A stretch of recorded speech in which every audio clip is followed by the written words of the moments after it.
You know why that lawyer, who supposedly she was meant to be a lawyer, is citing this Crittenden case? Because this Crittenden case has, according to this, got absolutely nothing to do with the Magna Carta. This Crittenden case was on the Bill of Rights, and it was more to do with parking fines and offences, not actually the congestion charge. It says that this case relates to parking enforcement, but it is persuasive to the congestion charge scheme. I hope that is not what Judge Jonathan Swift and the 5 boroughs of London that challenged the expansion of ULEZ based their case on slight mention, just over the top of their heads of, it being contestable or not on rights and privileges, or ancient rights and privileges. What the hell has the Bill of Rights got to do with parking fines and congestion charge? Nothing. Zip. Zero. The claimant, Mr. de Crittenden. Who is this Mr. de Crittenden? Is this another pumpernickel who they've got, like Johnson or someone, Lord Hangfield? This is, it says in the Statute Law that judges shall not continue in the practice of solicitors or barristers so long as they continue in the business, right?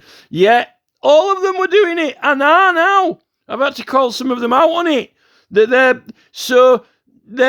being paid to bring cases while they're working as judges. It's almost like they're building something. Bring me some bricks, I'm building a wall. Bring me some cases. Bring me some really feeble, weak, tosh case. The flimsiest, most, we've got a problem with Magna Carta or the Bill of Rights. Quick, get someone to bring a crap case then so we can, get, order. No. There's absolutely no founding basis on the Magna Carta or Bill of Rights for this congestion charge. No. Who brought this case? An Englishman, an Irishman, and a Welshman. It's almost like bring me the crappiest lawyer with the shittest argument that isn't even right. And exclusive cognizance, leave out half of the facts that could prove it on purpose, and then we can build up the wall twice as thick. It's like they are, I need a cobbler, I need a tailor to make me a suit. Yeah, we need a toshmeister, to build a brick wall up for the congestion charge. Bring me a toshmeister. Johnson, parliamentary privilege, a little bit of Erskine May, like 6 pages of tosh.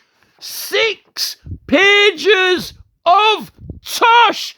Absolute, complete, unadulterated, pure tosh. Right out of Lincoln's Bar. Right out of the law school. Coming out on a conveyor belt like Tony Blair. Bring me 6 pages of absolute, pure, unadulterated tosh. The tosh of tosh. And then I'll get onto the escalator and we'll put you in the High Court as a judge. Absolute, pure tosh. There couldn't be more pure tosh ever in the history of England than on that paper. Absolute tosh. With a few useful references that actually, when you chase them up, completely disprove the entire thing. In fact, the references are the thing that proves it to be tosh. And that's the worst criminal. It's like a criminal going into a pub and stealing half the booze and leaving a message on the bar saying, I stole the booze. It's like Johnson walking into Southwark Crown Court with Lord Hanningfield, right? Fleecing the place and leaving a note there saying, I just fleeced the place. There couldn't be anyone more stupid on the whole planet than walking in with that legal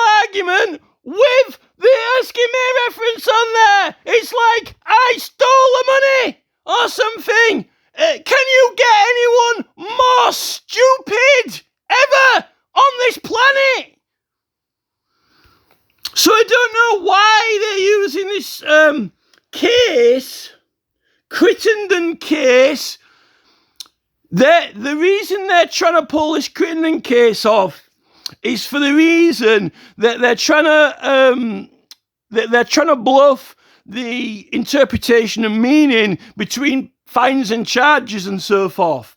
Yeah, the congestion charge is a toll, which it doesn't matter how you interpret it. It's the taking of money off people for using or passing on a road. You know, there could. I mean, if you really want to push the liberty of London, you might be able to argue it completely the other way. What they should have been arguing is maybe people in London don't have to pay road tax. Or if you're passing through London, you get a road tax discount or something like that. But the road tax pays for the upkeep of the roads. It says there shall be no tax on the vehicles, on the personal vehicles. The thing with the congestion charge is that you get paid for going through an area or into an area or passing through it. With road tax, it doesn't prevent, well, you can't go on the road without road tax, but that you pay your road tax, then it covers you for everywhere, right? Now, the thing about the road tax is that whether you pay the road tax or not doesn't matter whether you can travel through London or not. You just pay it for maintenance of all the roads and it gets shared out everywhere, right? It's just maintaining the roads. So you've got roads. It isn't whether or not you can... Now, if you live in London and never move outside of London, the argument actually could be the other way on the other side, which might be that no one in London has to pay anything, you know, towards the upkeep of roads in London. Maybe everyone else has to pay it. But that's a different argument, and I'm not making the argument. The fact is that the congestion charge and ULEZ and the clean air zones are you're handing money over because you went into London or through London in a certain area. You moved in a certain direction over a certain area of land and you had to hand up money over for doing that. That's the definition of it. Doesn't matter what you call it. You shall not pass through, or if you do pass through, you have to hand money over, right? That's the definition of it. And that is why the Blackwall Tunnel doesn't have a charge on it. Because they would have, if they could have, I'm sure they would have done it when they did the Dartford crossing. But really they couldn't. There's still a little bit of soul left in them. There's still a little bit of spirit. Although Sadiq Khan is about to try and put the candle out, you know, snuff the whole thing out. It's a miracle that Elizabeth II didn't repeal all of Magna Carta. Luckily, it's too obvious, you know, because, you know, when they're in Parliament, and we open Parliament with all the ancient liberties and rights and customs, can we say customs, that have ever been and ever will be. The ones that Elizabeth hasn't legally repealed, like the privileges of the peers in Parliament, you know. It's okay because there's a law for that in the first Charter of Liberties. Well, and then there's another one in the second one, you know. It's, you know, you can't open Parliament with anything if you repealed it. You know, it literally is like they're hanging on with the skin of their teeth. You know, there's something wrong with these people. They must have, there's some, I don't know if they give them some drug or what when they, you know, take the oath or what, or some kind of, you got to be stubborn, you know, you got to be, you can't be all there. Because if you were all there, you'd know that half the things that they're doing, they're illegal. So you've got to have exclusive cognizance to exclude half of the rational and logic thinking. Otherwise, you know, how could they do half the things they're doing, which actually are illegal? Because they can do anything. Well, no, you can't do anything. You know, there are certain things. Why did they make these ancient laws and rights? Because there were people thinking they could do what they wanted. You know, this is it. But this needs more research. At least I found this now. So we need to... I wonder if there are any more cases. This is from 2006, so 2, 3, 4, 5, 6.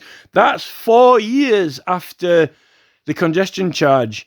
I wonder if there are any more big cases. That it's making it look like this was a particular case.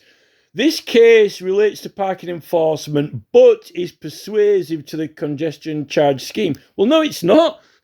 Because the Lords of Edward the Confessor, the King's Hand, Sald Grid, the King's Peace, the A5 Watling Street and A1 Erming Street, the Flag of England, the crisscross pattern, the Roman roads are persuasive to the King's Peace and Free Passage and Liberty of London even before Magna Carta.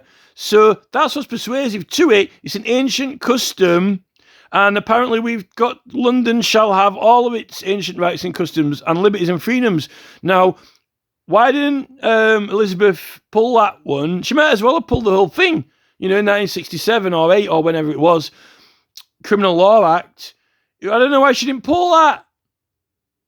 Why? I mean, why? If you're going to strip all the rights and privileges, you might as well take away the ones from London as well. So the first clause is the one where you've got the Charter of Liberties and the Laws of Edward the Confessor, which, if you pull that, you might as well, what's the point in having Parliament? What's Parliament opening on? You can't get much older and ancient than 1215. 1100, that's only 12, 13, 14, 15, 16, 17, 18, 19, 20, 800 years. The ancient laws and rights and customs of the realm. Well, how ancient? Well, as far back as you can go. Well, convenient for Elizabeth because there's hardly anything left but a tattered bit of parchment. It's the aroma of, I don't know, it must be the pickled sandwiches that they're feeding the lords and barons on. And now there are even more lords and barons. Hundreds of them, but none of them are hearing legal cases. Only three spider cobweb women hearing legal cases. Lord Walney, Adonis, I'm going to go and survey the trains. Oh, it's about time you do something. Well, what are these barons doing? Important work for the country. Meeting the Sheik of Sabadam with a plastic carrier bag of pound notes. They're doing their own devious, they're doing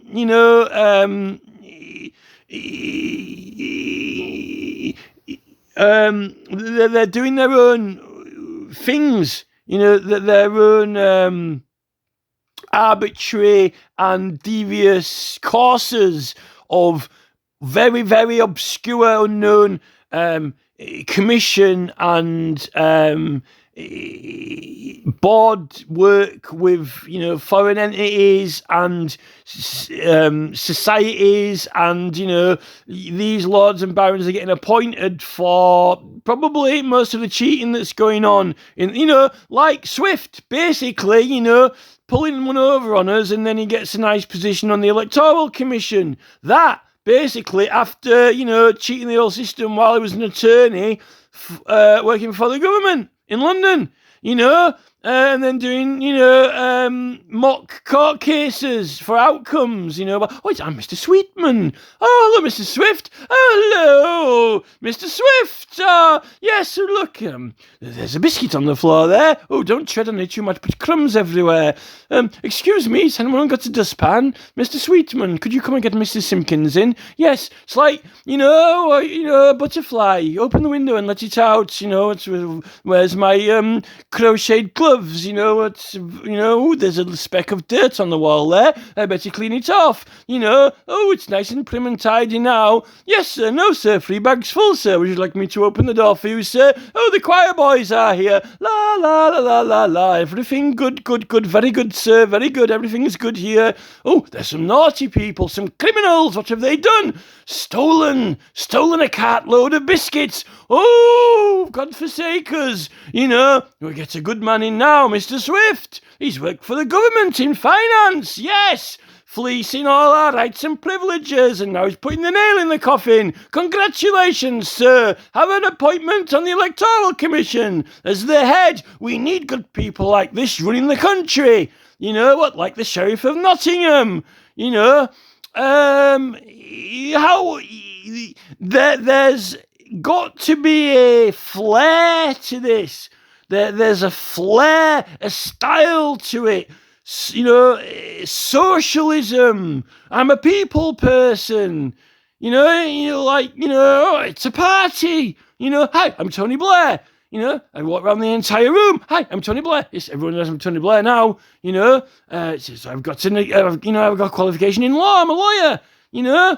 Another 6 pages of absolute tosh.